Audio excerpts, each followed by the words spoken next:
Have you ever read a book that is so good, but it's not popular yet? So a lot of people haven't read it, they don't know it, but you know that like once they do, they're gonna be obsessed with it. For me, that's the book Inferno's Heir. Slow burn romance, political intrigue, morally gray, magic, a heist. The book itself took me through like an emotional roller coaster. Strange Beast is a fresh but familiar gothic tale. It's part historical fiction, part puzzle box mystery, where the worlds of Sherlock Holmes and Dracula collide in this sapphic and feminist masterpiece. Are you ready? Here it is, the cover for And the Sky Bled. From the characters moving towards the citadel, to the palette, to the caller sweeping through the cover, to the little Easter eggs hidden throughout. And the Sky Bled is a standalone climate fantasy that follows a thief, a slumlord, and an heiress who are all searching for the same cache of magic, while the city of Tejumaya is on the brink of total destruction. House of Frank by Kay Sinclair, and today I have the incredible honor of revealing the cover to you. Huh? It's good, right? Who's this person up in the window? What's going on with this shooting star? So many questions! I love it. Right? It's so good! House of Frank is a cozy, found family, paranormal fantasy about life, loss, love, and the people we meet along the way who make all of those things matter. Hi guys, welcome back to my channel and welcome to this dedicated reading vlog where I read all the fall releases of Bindery. Bindery is a new kind of publisher. They partner up with bookish tastemakers, so like bookish influencers, in creating online communities in order to find the next great read. So when I stumbled upon this new kind of publishing, I was very intrigued, and I was so happy when I wasn't just approved for one arc, but all 4 fall releases that are released on October 15th. And I had the idea of reading all 4 and giving you my first impressions, but also my final thoughts. What I find really interesting is that under the umbrella of this one publisher, we have very different influencers deciding on what to publish, and they in turn are working with their community in order to figure out what everybody wants to read, what is the next trend, what is the best cover for this book that they acquired. And I think it's a very interesting concept. I'm not really sure about the ratio of how much the community actually has influence on the decisions that are made, but from what I gather, it's kind of like Patreon, where you have early access to all the thoughts and feelings towards different books and get kind of a play-by-play once a book is acquired and on its way to being published. But even just looking at the 4 creators that are behind the imprints of these fall releases, looking at the authors, looking at the covers, looking at the synopses of these books, shows just how diverse these titles are gonna be. I'm very excited to start reading and just see which of the books really grabs me and gives me all the feelings and maybe becomes a new favorite of mine. The 4 influencers that have these imprints on the Bindery side, you saw in the beginning of this vlog in the intro, and as you can tell, they have very different approaches of introducing the book. These were just 4 examples when they were talking about their books on their social platforms and of course doing the marketing behind all of it. So again, a very interesting concept of having these basically marketing pros behind the scenes pushing people to love their books, to know about their books, to be introduced to their books. And I have to say that the first time that I actually found out about any of this was from Kevin when he talked about Inferno's Heir, the clip that you just saw, and I was very intrigued. I saved that post right away and I just knew I wanted to read it just from the way that his energy came off the screen. I didn't know at that point that he was actually the one that acquired the book and was publishing the book, so that was a bit sneaky, but I didn't mind when I found out, and that was the first book that I asked an advanced reader copy of, and I got it, and in turn I got the others as well. And so this book has a very special place in my heart just by being the first one that got me to this new publishing site. So the 4 books that we're going to talk about today are Strange Beast by Susan J. Morris, House of Frank by Kay Sinclair, Inferno's Heir by Tiffany Wong, and the Sky Bled by S. Hati. Just looking at the covers, I love the cover for House of Frank. I am intrigued by Strange Beasts because it has a very gothic feel to it. Inferno's Heir, I'm not so sure about because I feel like this is a kind of cover like with the card and the mirrored image and everything. I feel like I've seen that a few times in publishing, and it's just not my favorite, even though the illustration I really like. But I would have maybe liked it a bit different from this kind of playing card image that it invokes. And the Sky Bled is very different to that because I feel like this is a very original, very new kind of cover. It caught my eye right away, but it also, combined with the synopsis, is the one book that I feel the least bit sure about, because when I look at the synopsis of all the other books, I can imagine what I'll get from it. So we have the gothic tale, we have a cozy fantasy, we have a YA rebellion versus royal fantasy, but with this one I'm not really sure. It says it's like a climate fantasy with a very like unique magic system. Just reading the synopsis and looking at the cover, I'm intrigued, but I'm also a bit confused. But that's actually what I think is going to be amazing about these kind of imprints, because they can go out of their way to find those diverse titles, those rare gems that maybe you wouldn't find a way into traditional publishing. So this might be confusing right now, but it may be the new favorite of the season, who knows. So if we're talking interest, I think right now at this moment I'm gonna say House of Frank first, because I love a cozy fantasy. Then we have Inferno's Heir, because I always love like the royal rebellion, family feud kind of plot. And then I would say it's a toss-up, but I think then Strange Beasts, because I'm not the biggest fan of like historical fantasy, especially if it's leaning too much towards like gothic classics, because I haven't read too many of them. But I'm intrigued by this, so who knows. And then fourth, and the Sky Bled, just because I'm kind of confused, like I said before. But I am intrigued, and I'm intrigued to read all of them. So without further ado, let's just go ahead. I'm gonna read the first book. I think I'm gonna go ahead and just read a couple of chapters, maybe like 100 pages, so that I have the first like impression of the book, and then I will come back, give you an update, and then continue reading. So I think that's the way to go. Let's go ahead and read the first book. Hi guys, I just wanted to quickly catch up with you because I read about 26% of Strange Beasts by Susan J. Morris, and that's about 100 pages. Hi baby. So I thought I would catch up with you, tell you my first thoughts, and also what this book is actually about, because I haven't given you a synopsis so far. So Strange Beasts is set in 1903, and we're at the Royal Society for the Study of Abnormal Phenomena. Had to look that up because that's a mouthful. So this society is actually looking after all the creatures that go bump in the night, and they are there if there's a problem that needs solving, and they send out hunters in order to prevent more killings and other things that supernatural beings tend to do. We follow Samantha Harker, Sam, who is actually not a hunter. She is a researcher in the library of the society, but now things are changing because she is hoping and wishing and giving everything she got in order to be put on a case that would take her to Paris, where a strange beast seems to be attacking rich men and dismembering them, killing them, and apparently eating their heart. I mean, can you blame the beast? But nobody seems to know what is actually happening. There are multiple deaths, and the beast doesn't seem to be stopping anytime soon. So the society is sending none other than the notorious Lady M after the beast. She is Helena Moriarty, and she is none other than the daughter of Moriarty. Of course, we know her from the Sherlock Holmes series. And in this world, she is known as being harsh. She is being known as dangerous. Nobody really wants to work with her because her last 3 partners ended up dead on the way to an assignment. So of course everybody's kind of sus about her.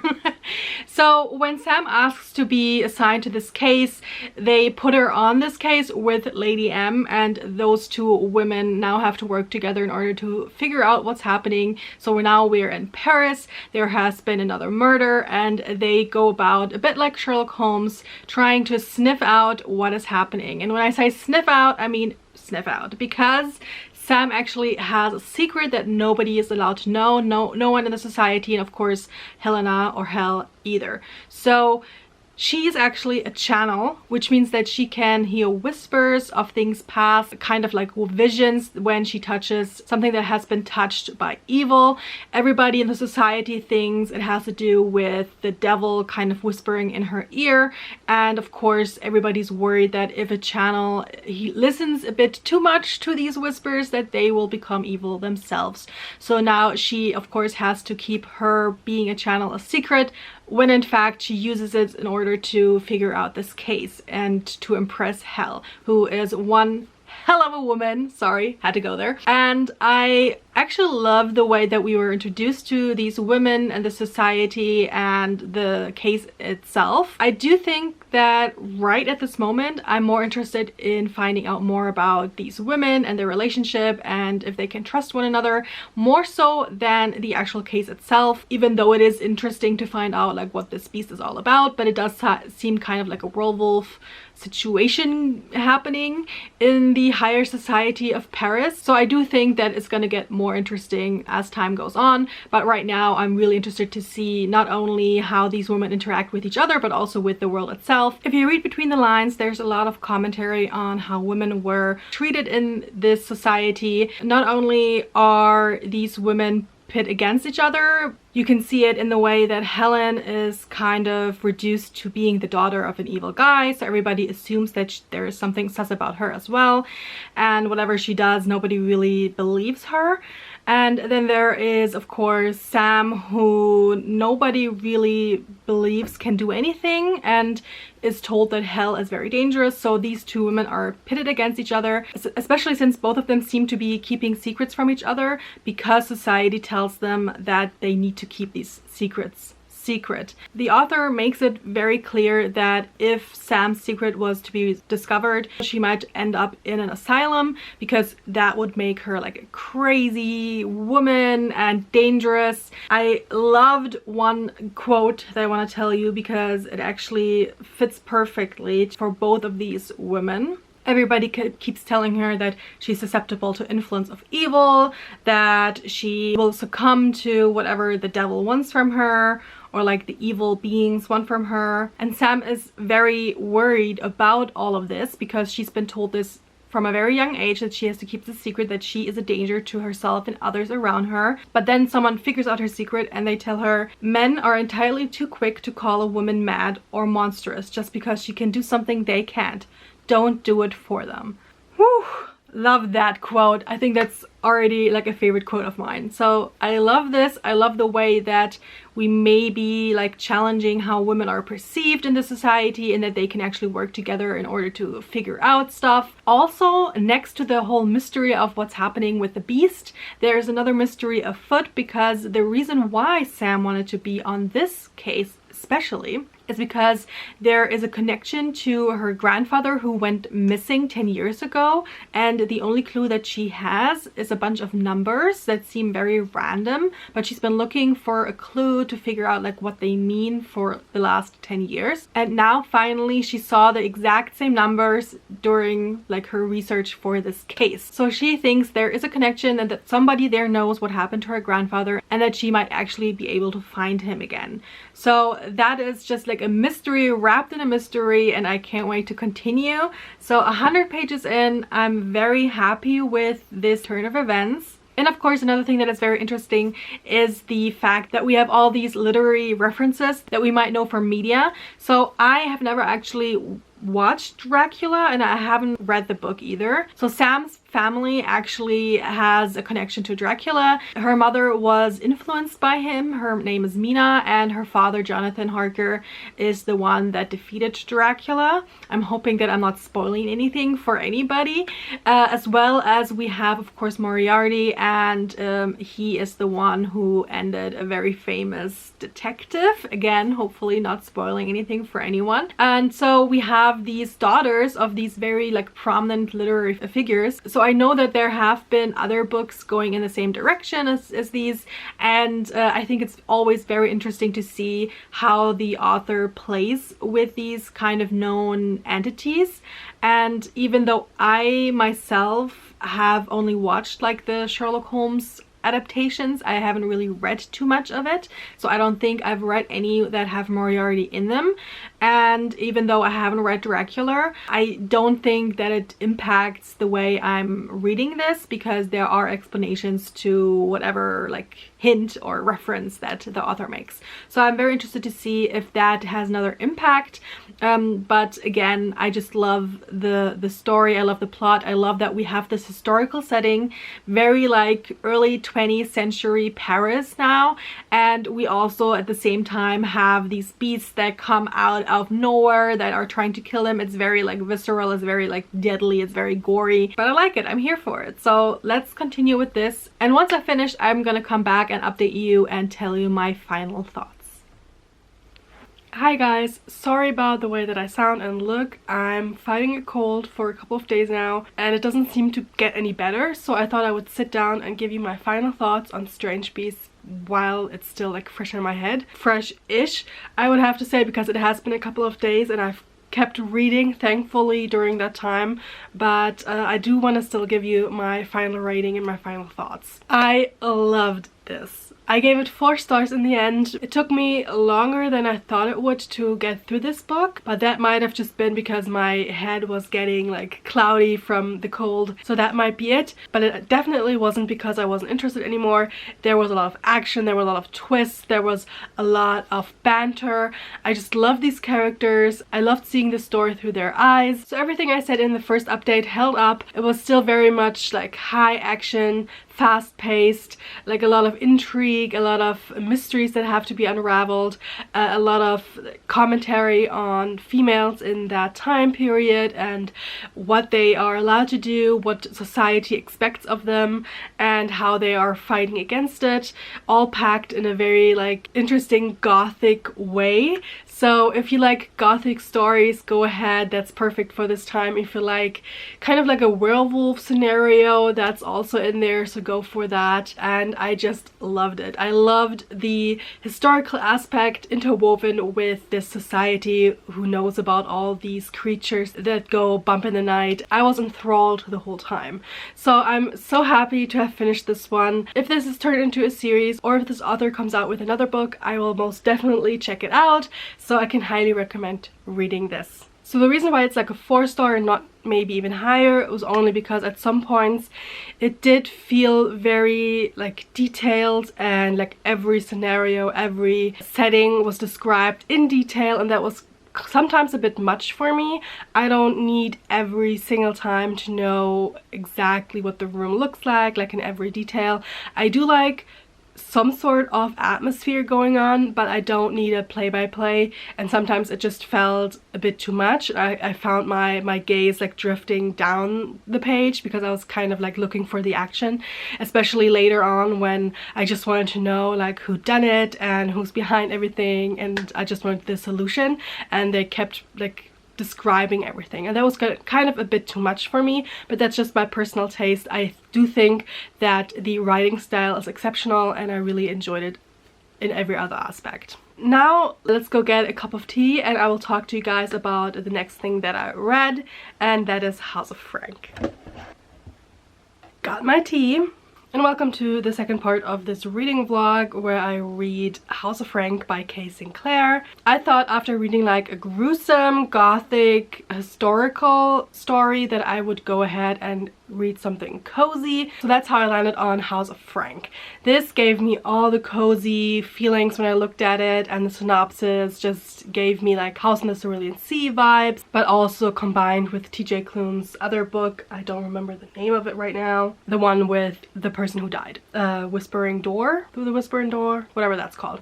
So I thought this would be like a combination of both, and I wanted that vibe. I needed it to be like comfy and cozy, and sadly it didn't quite catch me as I wanted to. I've heard nothing but great things about this, so I went in thinking this would be like my next favorite cozy read. Sadly, it didn't quite reach me like emotionally, and I don't think it has to do with me being sick. I think it has to do with the writing style for me personally. I'm gonna get to that, but let me quickly talk about the plot of it. I have at this point read again about 100 pages. I'm 29% into the book. And we follow a witch named Saika who has lost her sister 2 years ago, and her sister's last wish was that her ashes were to be planted in a very special garden where the ashes are basically reborn in a tree, and that was her final wish and what her sister was supposed to do. Now she has dragged her feet, but now she thinks she's finally ready to do her sister's last bidding, and so she comes to Ash Gardens, which is run by Frank, who is this big furry animal slash whatever, kind of like a Bigfoot, that is the owner and the proprietor of this garden. And he has like a group of characters who help him, who have all different reasons for being there and who are helping in different ways of helping people like move on from a loss of a loved one. So we have a prologue where we are right there when the sister dies, and then we skip 2 years ahead in the first chapter to the moment when she arrives at Frank's house. And for me, there wasn't enough world building for me to kind of grasp where we're at in this one. Like the last one that I read, I knew right away like what time period, but still like what differences were made. It was very clear what kind of setting they were going for. And in this one, we have a kind of mashup of different things. We have like a train, we have electricity, we have a generator that's broken and then everybody's in the dark. We have different things that would tell me it's a bit more modern, but then we have a dialogue that is very much like from older times. I don't know how to say it properly. My brain is kind of mush, but you know what I mean when you see like a historical piece on TV and they are like talking the way they did like maybe 200 years ago. That's kind of the dialogue that we have, and also the kind of expectations and kind of the manners in which they interact with each other. They also like wear dresses with corsets and stuff, and it's kind of like like where are we going with this? Because after like the fuse broke and the generator broke down and everybody's just lighting candles and everything, we do have a very olden times vibe, but at the same time it's not. And we don't really see the big city where everybody's from, so we don't really have a comparison, because I can't help but compare it to The House in the Cerulean Sea, because both have like a house as like the main set point where everything takes place, and we have the different kinds of creatures that live there. Everybody's kind of the found family aspect, and I can't help but compare that in The House in the Cerulean Sea we get to see the city, we get to see the surroundings of the main character, like where he comes from, why he's shaped like the way he is, like his character. And then we see the comparison when he gets to the House in the Cerulean Sea, and we see why he changes bit by bit. But with House of Frank, you skip right to the moment that she arrives there, so we don't know anything about the city. There are only like tidbits that she gives us, but it's not enough for me to kind of grasp what this world is all about. And we don't really get to know more of it. We know like a lot of the girls in the city go to sea. That's mentioned more than once, like go on ships and like go to sea. Like, are they becoming pirates? It's not what? So I just couldn't grasp. I don't know, maybe it's just my mushy brain, but I just didn't understand like what world we're in, like what kind of like atmosphere do you want from this world. And it's not just the world itself, it's the characters as well. Like, where does she come from, like what's her background, because we don't really get to see more of it. So the main character Saika, I don't really get a read on her. So we know that she had a close connection to her sister, which is what this whole book is about, like her grief and her kind of hoping to let go of her sister. And we know that the relationship to the rest of her family is strained. They asked her not to come to the official memorial of her sister, and so she hasn't really seen them once she left her old life behind. But we don't know what her old life was. We know she was like academic, she was doing fine with her schoolwork. We know she's like a music witch, which means that all nature witches can decide like what kind of niche they want to go into, and she chose music because of her sister. But we don't really know any other detail except that she's kind of been traveling the last couple of years. But again, we only know the bare basics. She was traveling, she was having adventures. But at the same time, she says, I'm not an adventure type. So I'm kind of like lost. Why 2 years? Like, and it just, like, just talking about it makes me even madder, because I'm kind of like, I want to know more. I want to know more details, but the details are very rare. And that's a problem for me, because the author wants us to feel for her from the get-go. She wants us to be emotionally impacted by the loss of her sister and how hard she's had it for the last couple of years. And I get it. As a sister, I can imagine what that must feel like, but I don't get it from the page. And that's all I care about as a reader. I want to know the emotion from the page, not just by being empathetic and putting myself in her shoes. I know that feeling. I want to know how you can transform it from the page to me, if that makes sense. She as a character is very like weird to me. I don't feel very like sympathetic towards her. I'm not really rooting for her because she is kind of rude to a lot of people. She has a lot of high expectations. She like has like a couple of interactions with the people who live there, and then she gets the offer to stay there as long as she wants without like really going into the details of why she might need to stay there. And she doesn't even think that she might need to use magic while there, which is a problem for her right now because her powers are waning. And I think that's supposed to be like a little mystery like in the story itself, because she has a piece of a falling star in a locket and it gets dimmer every time she uses magic, because that's the only source of magic that she still has. I'm not sure like why her own magic isn't working, because the other witches in the house seem to have like their own source of magic inside of them. So maybe that's something that will be discussed later on in the novel. But right now she is afraid to use the magic because she doesn't want the little falling star to die, because she doesn't know like what would happen. And I don't know why she didn't think like when Frank said, okay, you can stay, but then you have to kind of work for me like for room and board. She didn't really think about it because she was like, yeah, I'm gonna stay. And then she's mad that she has to do like labor work where she needs to use magic. And she's like, but I can't because of the star. So I'm kind of like, just the fact that she was offered to stay there for as long as she needs just came out of nowhere. The whole thing, and that's I think where I go to the writing style of it, that didn't really work for me. What doesn't work for me is a couple of things. Like first, I think everything is rushed. We have her arriving there. We have her meeting everyone like at once, and everybody not really getting a real like center stage moment. We get to know everyone, but at the same time they all read the same. So it's not really like I feel like, oh, this is a cute fairy, or oh, these are like cute little cherubs, and what's with the elf that doesn't come out like out of his room. I don't really feel like we get a lot of character from the other characters. Like we don't really get to know their essence. The same as we don't get essence from like a sense of who the main character is. It's the same with the side characters. Again, with like Frank, we get like tidbits of who he is, but at the same time it's less, he's like a generic good well-meaning person who takes in strays, but I don't really feel for him. I don't really get a sense for him.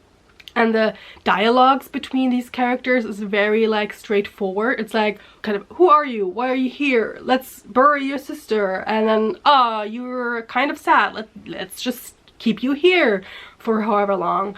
And it just feels like the author had these moments that needed to happen for her to stay there. And so she just lined them all up. And that's kind of how it is. I think, like, for example, I think this is a good example. What I mean is, we have her arriving. She kind of has like a first opinion of everything. Then she falls asleep because she's exhausted. Then she has like a moment where she meets everyone. And then she goes back to her room and we skip to the next day when something more happens. And so she has had time to think about what her next moves are. But we don't get to see, like, she just goes to her room and stays there. And that's it. That's all we get to see. Like, there aren't any other scenarios where we see her interact, where we can just glean our own opinions about the house and the surroundings. No, we only get to be in the moments where she needs something to happen in order for the plot to move on. And I think I said this in another vlog about another book. It's kind of like a highlight reel again, where we see like the moments that are most important, like you would in a movie, like in a montage, but you don't really get to see how we got there, or like we get the emotional impact that we would have if we would have other scenarios or interactions. I don't know if any of this makes sense. I'm sorry. I'm kind of like all over the place. And I'm sorry that I have to dump on this because I had so high expectations for this. Another thing that doesn't really work for me in the writing style is the second person that kind of slips in here and there, because it seems like she's talking to her sister, Fiona, who died. She's always like, remember this, Fi, or I don't know if I can do this, Fi, kind of that kind of thing. And it takes me out of the story every time. It's very jarring, especially since the story is told in present tense. Because I get if it's like a recounting of like her story at the house of Frank. And she's like, Fiona, I'm gonna tell you what happened. I talked to Frank and this is what happened. And then we would have kind of the feeling of her sitting down with her sister and telling the story. But when we're in the moment, it's weird that she goes like, I'm sitting down, I'm saying this to Frank, right, Fi? And I'm like, wait, what? Now we're like talking to her sister again, but we're actually in this moment, supposed to be in this moment. I don't know, it just irks me. And maybe that's just because I'm not a huge fan of second person, but it does take me out of the story like a lot of the times. And I think it just is a tool to help us like be like, oh, she thinks of her sister like every 5 seconds, and I get it. I think it's said enough. So that's kind of where I'm at right now. I'm not really interested in how the story goes on, but I will continue. I'm kind of disappointed in the relationships that are formed because I don't feel them as very like welcoming or like positive interactions. I feel they're kind of mean-spirited sometimes, especially like with the love interest. It's supposed to be like banter, but it's not. It's kind of like mean-spirited, and from both sides. And they're kind of like supposed to be like, they can't stand each other, but really they're kind of attracted to each other. And no, it's weird. It has like a weird vibe to it, and I don't really see it. And then you have these other characters who are very bland, and like I said, don't really have, except for like these group gatherings, you don't have like interactions with, like one-on-one interactions with them. And I get it, because I don't like the main character. I wouldn't want to talk to her either. And again, she's like always in her room and just waiting for the time that she has to work. And it's like, maybe that's just like the starting point where we're right now, and we were waiting for her to like get a character, like have like character growth and move on, and maybe I will love it by the end. But right now I'm kind of like, I don't know. I think that's it. I think that's all the whining I have to do about this book. Let me check. I hope I didn't just lose footage. I don't know. Did I talk into the void? Maybe. The way they interact is kind of weird, and it's kind of trying to have like these things that we know from other books. Like the love interest calls her princess because she's been rich. She's like, I'm not rich. And then the love interest is like, yeah, look at you and look at your expectations and your world and the way that you lived so far. And yeah, she's rich. But also she goes over there because the love interest is very loud at some point during the night, and she's like, can you please be quiet? It's been a rough day and I would like some silence. And that's kind of the tone that she uses on everyone. She's very entitled. That's the word for it. And then later on, when she's kind of like, oh my god, I have to use magic? That's weird. Like, I thought I could just rest here, like the entitled girl that she is. There's a quote that says, this revelation shouldn't hit me sorely, but it does, as if I were being played by a puppeteer. I am nothing but a lifeless doll. Frank is the Grand Master, pushing me to enact his secret plans. And I'm like, that's dark. I don't think that's cozy at all. I don't think that's the kind of vibe I want from this. He is supposed to be like this very welcoming, very like giving creature that gets all these strays in order to give them a home. And that's kind of what he says. but having the main character have this reaction to him welcoming her into his home is kind of weird. I'm getting to the point where I'm like, the problem isn't the story or the setting or the other characters, it's the main character. I just don't like her. Yeah, that's probably it. Can we skip her, like get her out of there and just follow another character? Maybe that would be the story for me. Like, I don't know. I'm hoping for more. I'm hoping that the next 71% can convince me. But right now I'm at a meh. Sorry.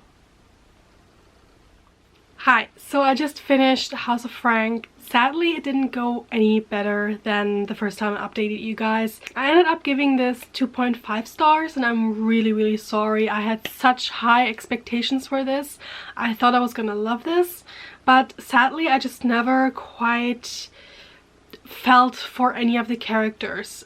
I do think that the main character has gotten better with time. Maybe she just grew on me, but I do think that she wasn't as entitled anymore and she kind of had like a little growth in her character. I do still think that some of her decisions that she makes, especially decisions about other people and like their life choices, in that aspect I think she still overstepped so much. It wasn't even that she thought of something and just did it like in the spur of the moment and that had consequences. She actually talked to other people about it and they told her, no, you're overstepping, it's their decision, and she still does it. And even though the consequences were people being very mad and kind of not understanding, she kept by her opinion that she did the right thing, she wasn't overstepping, or even that if she was overstepping that they would understand sometime that she needed to do this for them. And I'm kind of like, girl, these are their decisions and important decisions that you can't undo, and you're just doing them even though you've only like met them a couple of weeks ago. Like, what? And I don't think like the novel wants you as a reader to think that what she did was wrong. So I'm kind of still very much not happy with how it all turned out. I know that this is supposed to be like about grief and loss, and it is, but I'm not really sure if I agree with the way that they went about it. I have to be honest, I was kind of skimming at the end, and I'm pretty sure that if I wasn't reading this for this vlog, I might have DNF'd. I don't hard DNF a lot, but I might have really just soft DNF'd it and never picked it back up because I just really wasn't feeling the plot, the story, the writing style. I didn't really understand more of the world building as it went on, so I'm still a bit lost about like that aspect.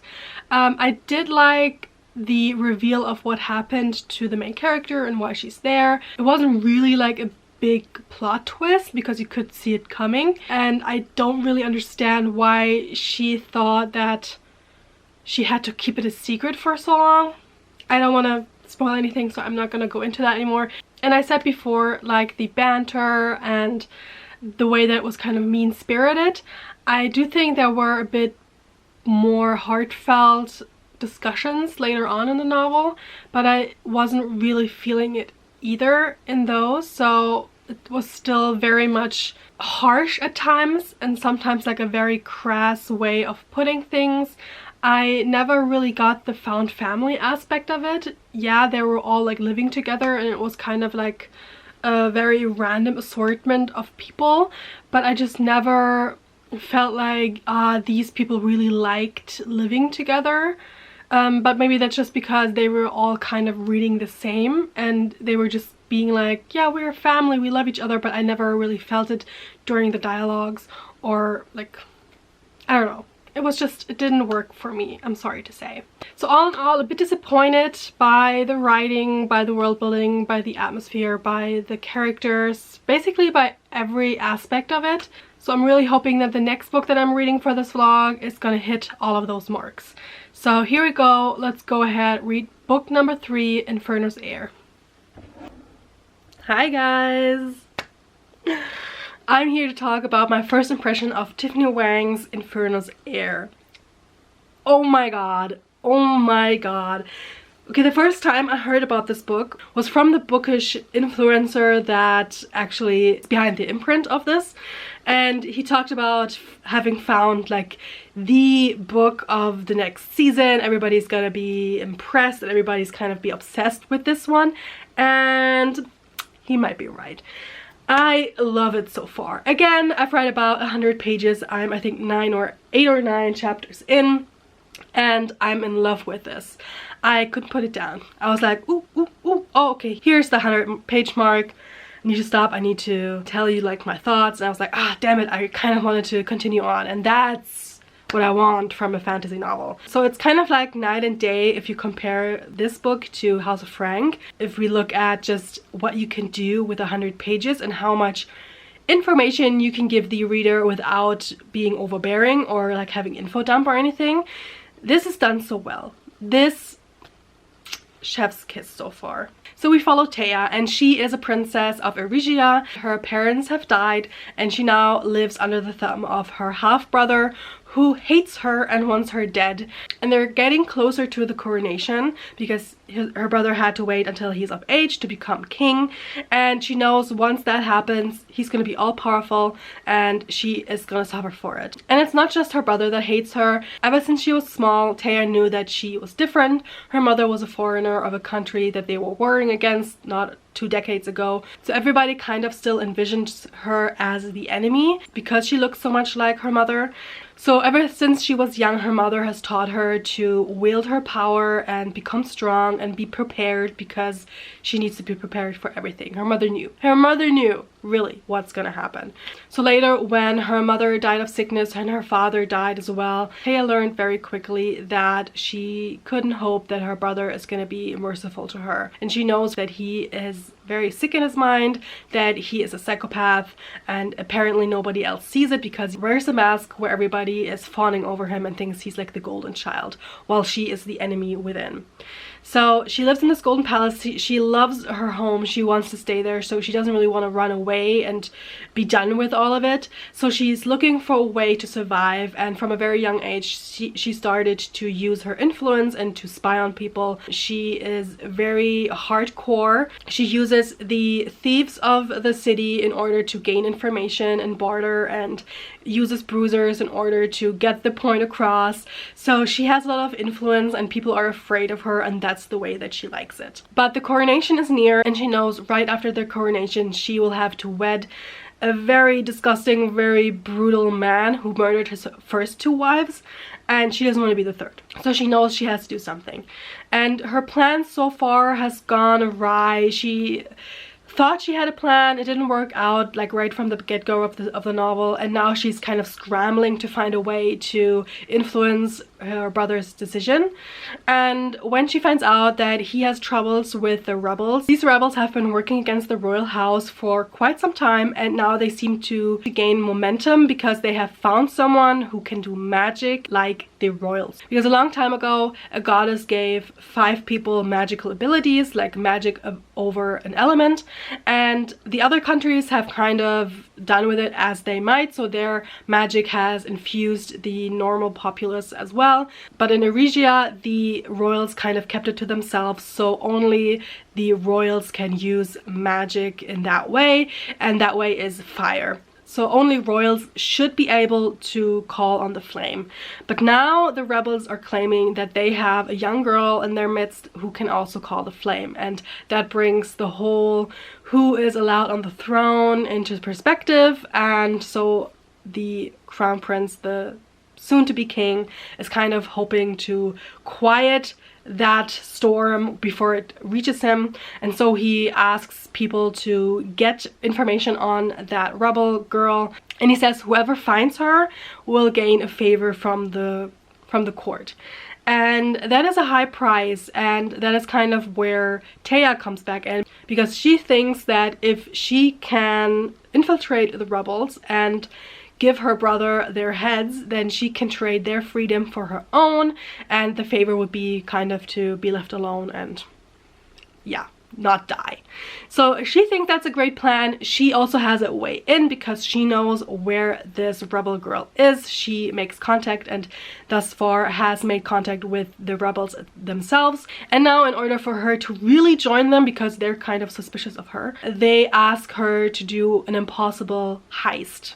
And that's kind of where I'm at right now. And that's all in the 100 pages. What? All the backstory, all like the information about the family and their relations and how everybody is like working with whom, and oh my god, it's so good. It's so good. I already know who I hate, already know who I love. I thought this would be another queer story, but there might be another love interest because we met one of the rebels and he's kind of like the one who's very like suspicious of her, and she's like, yep, his name is the first one I'm gonna mention when I talk to my brother about the rebels, and he's like her handler, so I'm hoping there might be something in it. So I really love everything about this. I love the main character. I love that she's kind of badass. She doesn't really empathize with her victims because she's like, if he's in my way, he's gotta go. And if I have to leave bodies behind in order for my freedom to be ensured, that's gonna happen. And when she meets this chosen girl who can also call the flame, that girl is kind of the normal like main protagonist that we see in other like fantasy novels, the very naive, the very I want this for the greater good and I'm gonna stand up for the little people, and the main character is kind of like, oh, she's stupid. And I love that. I love that we have this POV, this perspective on the typical hero of a story. So we have kind of like a villainous, morally gray character as the main like person in this, and I love it. She's just so driven. She knows what she wants, but at the same time she shows vulnerability because we get to see like when she was hurt in the past, and so this was the only way forward for her. And I just love how she's described. It's like she didn't fear bedtime stories. In fact, she pitied any creature that made an attempt on her soul. She couldn't imagine there was much left to devour aside from a few feeble sparks. And then later the court thought her a monster, and so she gave them one to fear. Ooh. I love the descriptions of her, of the whole town. I really love the writing style. I really need to say that. Right in the beginning, like right from the get-go, the first chapter, it's like, the courtiers in the palace might claim she had sprung into this world with malice in her heart and murder on her lips, but business was business. Come on! You know so much of this sentence alone. And also the way that she interacts with people, she's like very like direct, and then people are like, don't kill me, I have a family, and then she's like, don't we all?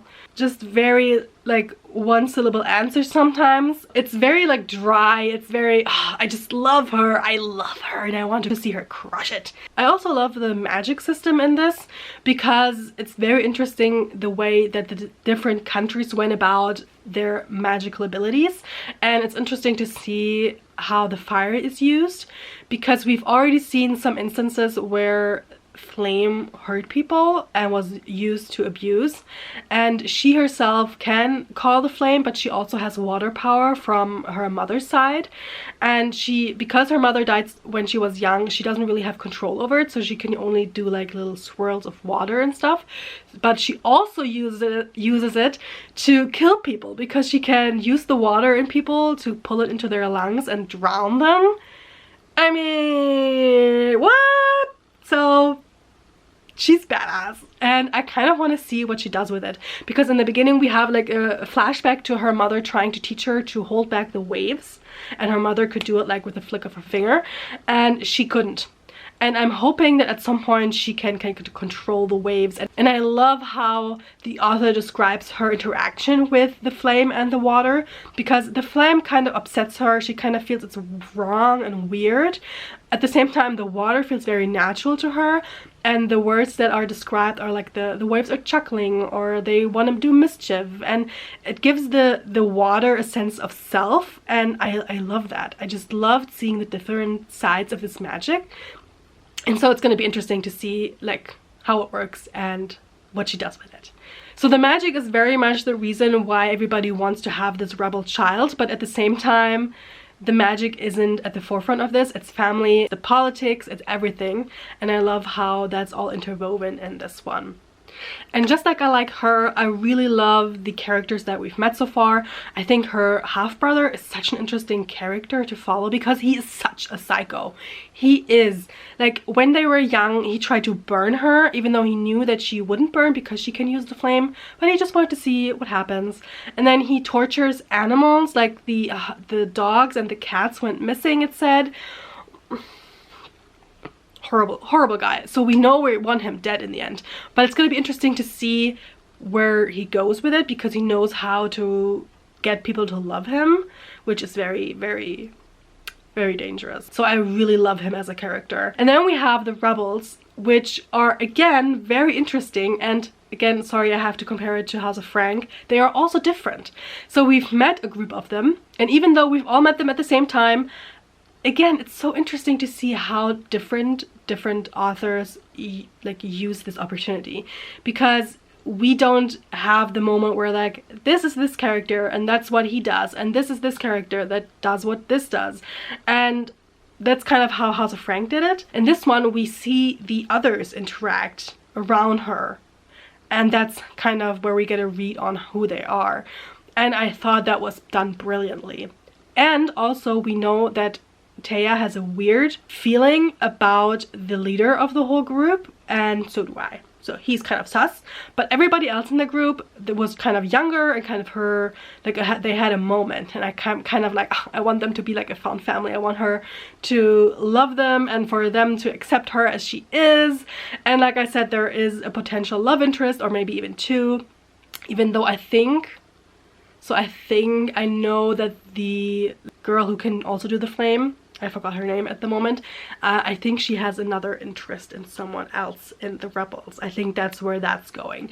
So so all of them are so different, and I just by the dialogue alone, I learned so much about them and their past. Let me give you an example. Sorry, I'm rambling on because I love this so much. They talk about how the princess has already made their spy inside, and that's how she got to the rebel meeting. And they're like, oh my god, you've already been found out twice. And then they say, besides, the student is only as good as her instructor. Taya could hear the full length of the boy's scowl. Is that supposed to be an insult? I don't know. Are you capable of teaching hand-to-hand combat without absolutely eviscerating someone's self-esteem? Kyla's blush deepened. Oh, Kyla, that's the one who can do the flame. Kyra's blush deepened.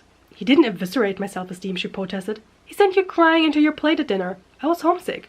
You requested another combat instructor the next day. Did I? I mean, that interaction alone gave me so much to think about, like, their relationships and who they are as a person. Yeah, oh, this is making me so happy, so happy. And this kind of confirms my thoughts on House of Frank.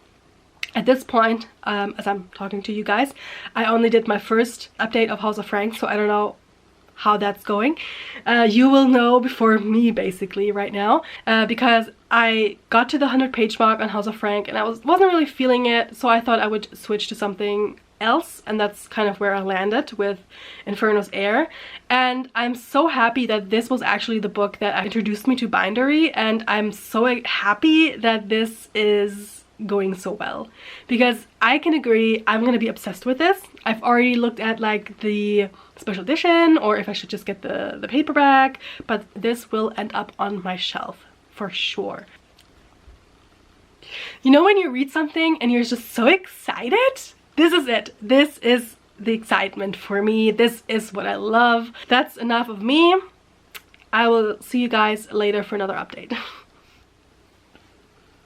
I finished Inferno's Heir, and I highly recommend you guys picking it up once it's out, because it's really fun. I had a good time with it. I ended up giving it 4 stars, so not quite as high as I thought it would be. After like the first 100 pages, I was sure I would give it like a 5 stars when I reached that point. But sadly, there were just some aspects that didn't quite work as well for me during the rest of the book. But still, it was so much fun. I like the characters. I like the development of everything. I love the tension until the very end. I'm hoping there's gonna be a book 2 in this. So Here's hoping. I feel like everything that I mentioned before from the first 100 pages still held up later on in the novel, so there wasn't anything that fell flat or anything, but I do think that the one thing that I was so happy about, that I was so like excited about, the atmosphere and the way that all this information about the characters was interwoven in the first 100 pages and all their backstory and everything, I feel like that's kind of where we stopped getting any new information about these characters. I mean, there was like still like interaction between the characters. They were building a relationship, they were building rapport and everything, but I feel like the motivation behind each character was very quickly established during those first 100 pages, and after that I felt like the author thought that we didn't need any more. So the characters were very much done, and they were just put in the plot after that and reacting to the plot without kind of giving us more of their background during the story. And because of that, some of the development of the characters felt very rushed, like the way that Found Family was formed and the way that Thea like interacts with them and the way that she feels about them. That felt kind of rushed because we didn't have enough deep conversations and exploration of their relationship for her to reach that point. And so we very quickly went from the Thea who was like a monster and who everybody's afraid of, to this very cuddly personality that hugs random rebels because she found them again. And so I'm kind of like, would she do that? Would she really? Or would she hold back because she knows that she's there under false pretenses? I don't know. So those were the kind of inconsistencies that I noticed during the last 200 plus pages in the novel. Also, there were times when these characters were injured, like very badly injured, and they basically just went to sleep, rested for an hour, and then they were good to go. The way that their injuries had any consequences felt very like weird to me. Even like the main character, she was injured, she should have had any kind of reaction from the people that lived around her. Like they should have noticed something was up with her, and they didn't, and she just like put a bandage on and went on her merry rebel way. And I was kind of like, that's an easy way out. And it happened more than once. And I also think at the end of the novel, again, things were kind of rushed with the plot. So I feel like if this novel would have been like maybe 100 pages, 150 pages more, this could have been like amazing, because you could have gone into depth with these characters. You could have maybe gotten another plot point in, because we have very similar plots happening right one after another. And I understand why they did what they did, but it was kind of repetitive in a way. And then when in the end everything just gets resolved in a way that felt very quick, that's kind of where I was like, okay, why did we take so long to reach this point only to rush right now at the end, at the finish line? So I would have loved to be more in depth with the ending. However, I know I just mentioned a lot of things that were kind of meh for me, but I did still love reading this book. I flew through it and I had so much fun until the very end. I do still love the main character. I think she is such a unique character to follow, and I love the way that her mind works and the way that she manipulates everyone around her, and she's not sorry for it. She just knows that she has to survive, and in order to survive she just has to do some things that are questionable at best. So I really love how she's portrayed, and that she sticks with the character that she was, even though I said in the beginning that she turns into like a little cuddly girl. She does in the middle, but she stays strong throughout the whole novel, and I love her for it. So all in all, a really strong debut, and I really want to read more of this author. I just love the world building, I love the characters, I love the magic system, which I would have liked to see a bit more of in this one. Maybe in the next ones, I don't know. And yeah, loved it from the beginning to end, and so I would highly recommend you guys picking it up. But now I'm so happy to go into the last novel for this reading vlog, and who knows where it's gonna land rating wise. I'm hoping to end this with a really strong book, so I'm hoping for another 4 or maybe even a 5-star read. Here we go, let's go into the last book, and the Sky Bled. Hi! I finished the first 100 pages or so of And the Sky Bled by S. Hati, and I'm liking it so far. I am a little bit confused, not gonna lie. Sorry if you can hear my cat scratching. I see you. Yes, I'm a bit confused because the world building isn't really the easiest to like grasp. So it took a bit of time to like get my bearings and understand what's going on in this world. And at this point I'm still not really sure. But it seems like that everybody is relying on a kind of magic to get through everyday life. So it's kind of like our electricity, but it does take it a bit further. It is used in every part of everyday life. So in medicine, in agriculture, and everything. This magic is called calor. And this calor is kind of like a mineral, so you can actually mine it. There were like deposits all over the world. Every country was using it, but at some point those deposits were drained and all the magic was kind of lost to the world. But there's one place in the world where there are still the last reserves of this magic, and that is in the town of, let me get this right, Tejomaya. I don't know if that's how you pronounce it. And this city is special because this is the only place in the world where you have an actual access to magic, but only if it rains. Decades ago, this country was attacked and colonized, and during that time period there was a riot, there was a big war, and it seems to have ripped open not only the land but also the sky. So there seems to be like a big rip in the sky, and through that rip the rain becomes magical. Like this rip is kind of described as kind of like a wound, and the rain that comes down is described as blood. So you don't want to get drowned in it, but you do want to kind of gather it up, because from this blood you can extract the calor, the magic of this world. And this city is really the only place where this happens. So of course everybody in the whole world wants a piece of the city, of this magic, of this power. And like I said, there has been colonization in this, and the people who lived there before are now the people who are living in slums. They don't really have any power, and the only power that they can gather is by stealing from the rich. And we follow three characters in this. One who is part of the whole colonization. She is called Anastasia. She is the daughter of one of the higher ups of the colonizers, and she herself has a lot of power herself. And we know now from the first 100 pages that there was something 10 years ago. There were supposed to be peace talks, and she was a big part of it, but those went very badly, and I think a lot of people died, and so that is still like a very sore subject to everyone. Since then she has an axe to grind with the people of the city, and she has a plan in store, and this is kind of the starting point for that. Besides her, we have two people from Tejomaya we follow. One of them is a slumlord. His name is Iravan, and he used to hold a lot of power with his two companions. They rule the slums basically, but as of late he notices that the other two are kind of keeping secrets from him. They seem to be working on something with these magical components. He doesn't really want to go their way. They want to be more aggressive. He wants to try to keep the balance. He wants to save as many people as he can.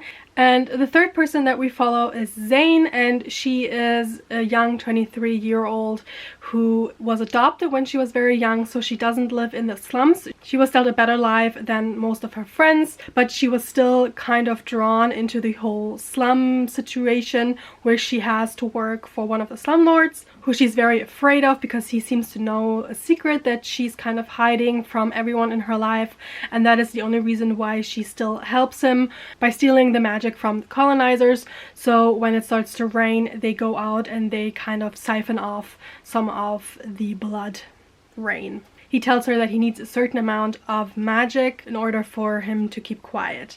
And so she is between a rock and a hard place in this moment. So this novel deals with a lot of different topics, especially like colonization and who's allowed what power, and how do we survive during these trying times. But at the beginning of the novel, there is something that happens that kind of changes everything, because there has been a drought for over 6 months. They're running out of color, and now of course they're happy that this rain is starting again, this rain season. They hope that it continues, but they don't know how long or if there will be enough. The weather seems to grow worse.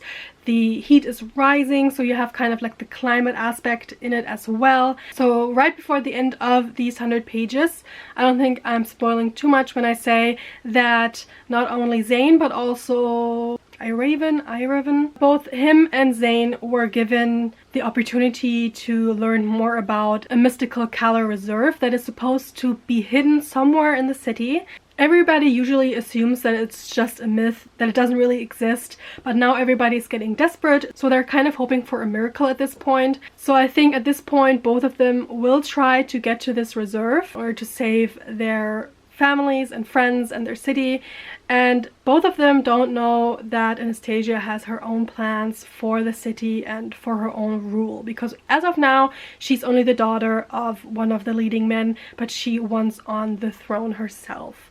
So I'm excited to go on reading this. I'm hoping that I will kind of discern more like what this magic system is all about. I loved how the world was described, how it was all kind of described as like a body. Like the sky and the rib was kind of like a wound, and the sky kind of has veins going out from it. And the writing style uses a lot of metaphors going in the same direction in order to describe the city and the people and everything. So I thought that was very well done, just knowing that the magic is basically the lifeblood of these people, and a lot of blood is being spilled. So all of this blood metaphor, the body metaphor, the kind of crass ripping of this body and bloodletting, and that is all very well done. So I'm kind of enthralled, and I think the writing style is very unique in that aspect.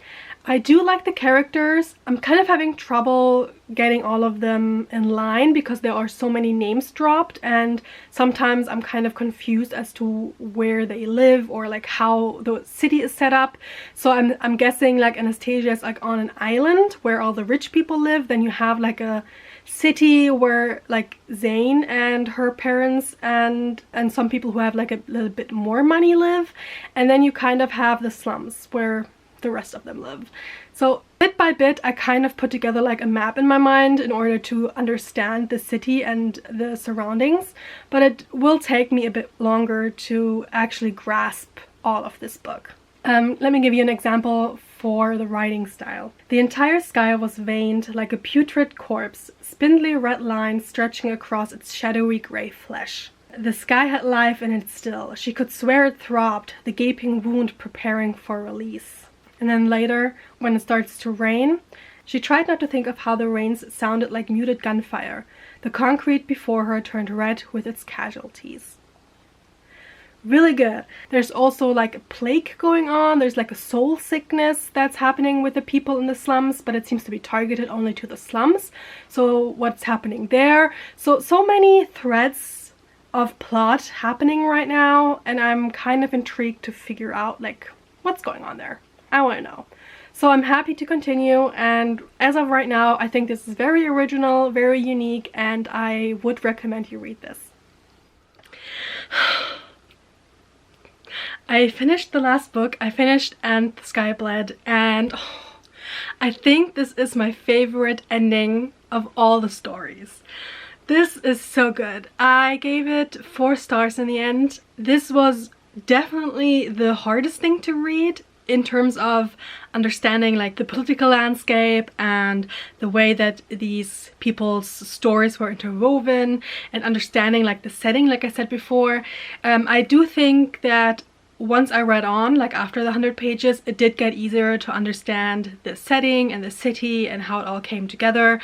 So if I confused you before, don't worry, go ahead. It does take a while to understand all the little things happening in the background and how it all comes together in the end, but how it comes together in the end is very well done.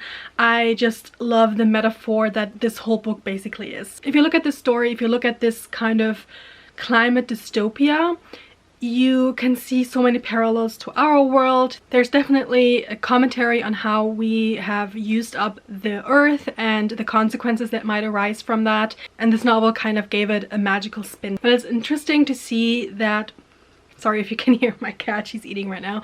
But it's interesting to see how this novel takes this magic that is described a long time as just kind of like a mineral that you can mine from the sky, and turns it into something more than science, and something more than these characters have thought would be even possible.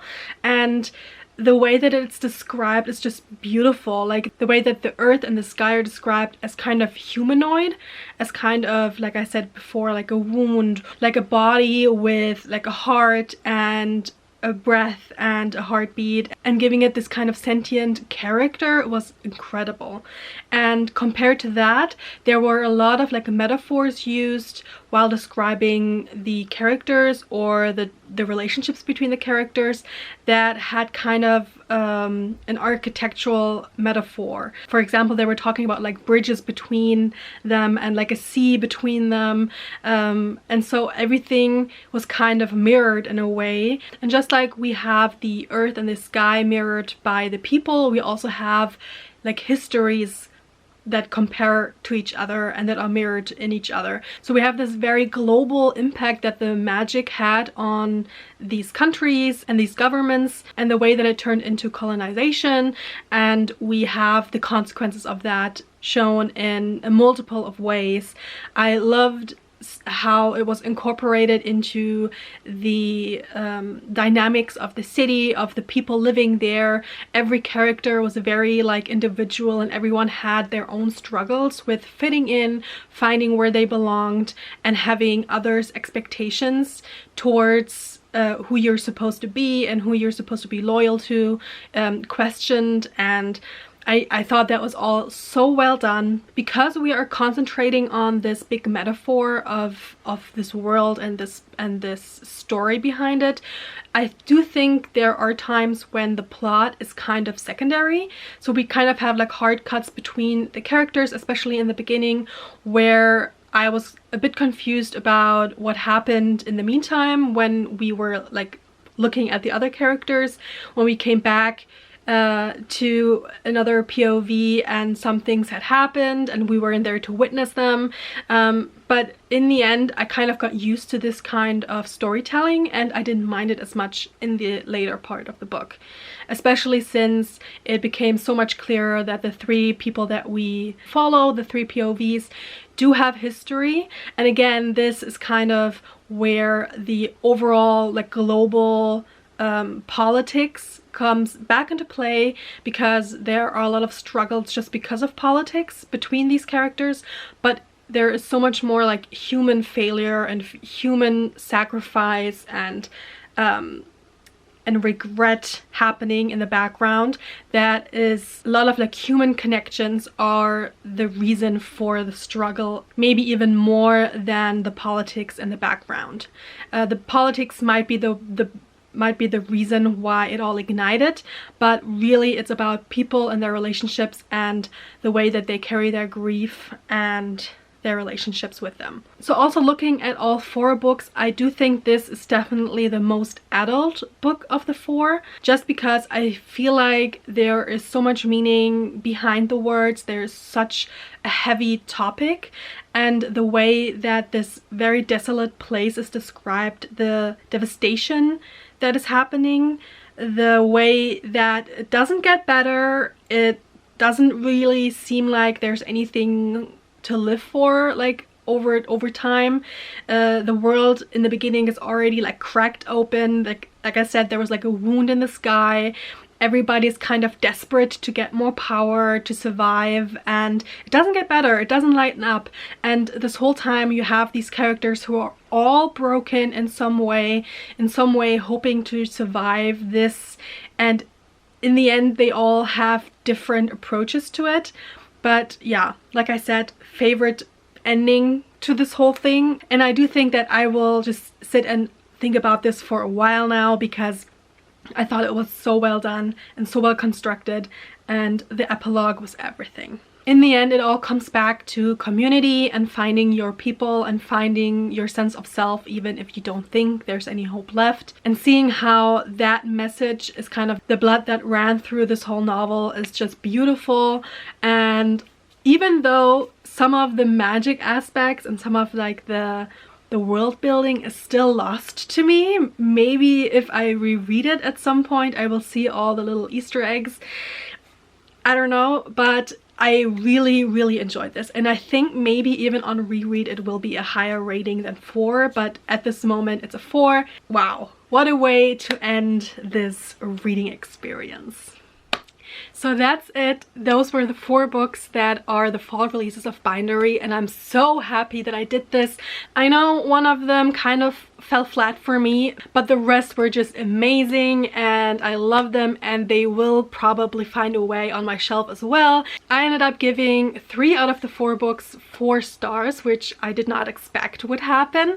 And if I look back and see like what I expected from these books, I did get everything that I thought I would out of them, even though one of them kind of was like a miss, but the story itself, if I just look at the synopsis and the plot, would make for the cozy fantasy that I thought it would be. And the other 3 books, I got the gothic tale that I wanted. I got the fantasy like rebellion brewing in a royal setting that I wanted. And with this last one, I even got something that I didn't even know I wanted, because I didn't really understand in the beginning what the synopsis or the cover said about the story. But after reading this, I do think that the cover is perfect for this, because the writing style as well as the story and as well as like the metaphor of this whole story is perfectly unique, as is this cover. And I guess all 4 covers did exactly what they were supposed to do. I feel like all of them are very, very much the vibe of the stories. So if you just go by cover, you can't go wrong. If you feel like something is calling to you, go for it. If I would at this moment have to say which one was my favorite, I might actually have to say the last one. I think And the Sky Bled is such a unique story, and because I ended on such a high with this one, that I would actually put it above the rest right now. But a close second would be Inferno's Heir. I really enjoyed this. I loved the way that it started. I loved the atmosphere. I loved the character work. And so I would think that if this is turned into a series, I would most definitely want to return to this world. And then after that, I would put Strange Beasts, because that was a lot of fun just reading it. Perfect for this time of year. And then of course last I would put House of Frank. Bit disappointed by the way that the story was brought to me, but it did end on a higher note than it started for me personally. So all in all, really happy with this vlog, and so I would say this was a success, and I do think that in the future I will look out for their next releases. There's already talk about the next releases, the spring and also the summer releases. I will be there and I will read those books, because as of now, I'm a really big fan of Bindery. So that's it for now. I hope you enjoyed this video. If you did, give it a thumbs up and subscribe if you haven't already. And until the next time, I hope you have all the great reads. Bye!